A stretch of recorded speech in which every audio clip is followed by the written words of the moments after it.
রমজানের প্রথম সেহরি, ভাঙা ঘর, কিন্তু বিশ্বাস অটুট। এক থালা ভাত, একটু লবণ। তবুও রাহিম বলল, মা, আজ আমরা রাজাদের মতো খাচ্ছি।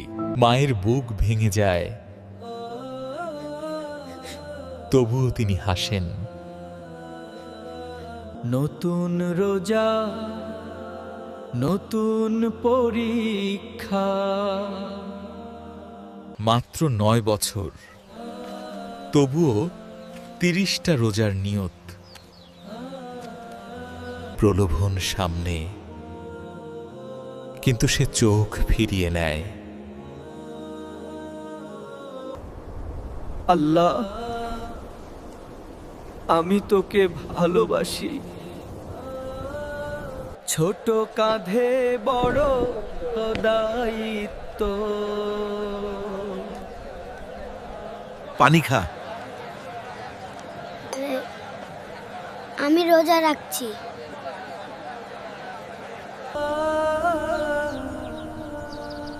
আজ কাজ পেলাম না, চুলায় আগুন নেই। একটি খেজুর, 2 ভাগ। ভালোবাসা ভাগ হয়, কষ্ট ভাগ হয়। এটাই ছিল তাদের ইফতার।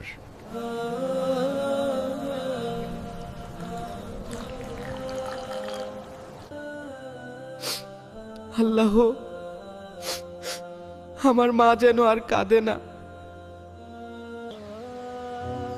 হয়তো আকাশ তার কান্না শুনেছে। চুপচাপ বসেছিল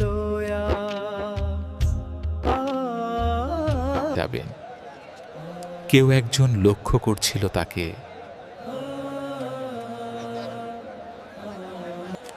তুমি কি আমার দোকানে কাজ করবে? নানক দেবে। সে অবাক, কিন্তু আশা জাগে। প্রথম দিন, নতুন সুযোগ।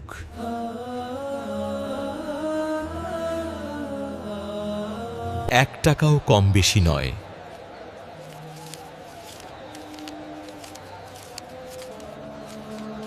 সততা তার একমাত্র সম্পদ। দোকানদার বুঝতে পারলেন এই ছেলেটি সৎ ও আলাদা। কষ্ট চলতেই থাকে, কিন্তু বিশ্বাস আরো মজবুত হয়। কদরের রাত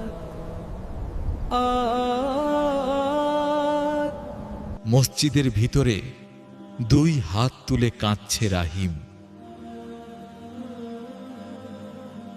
কখনো কখনো দোয়ার উত্তর আসে নীরবে। রমজান শেষের পথে।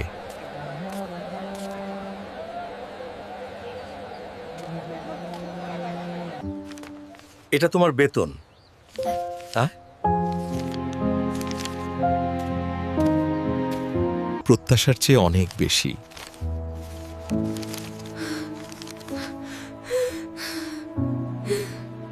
আরো একটি উপহার।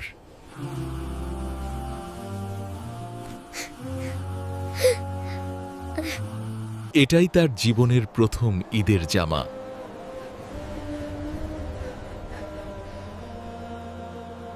সে উপহার নিয়ে বাড়ি ফিরছে। মা, দেখো। সুখের কান্না।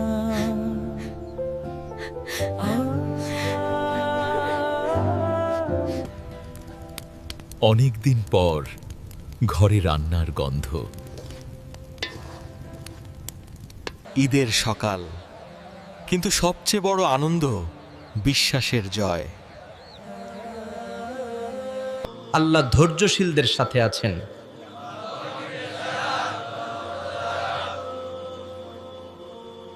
সে বুঝলো আল্লাহ সত্যই দেখেন।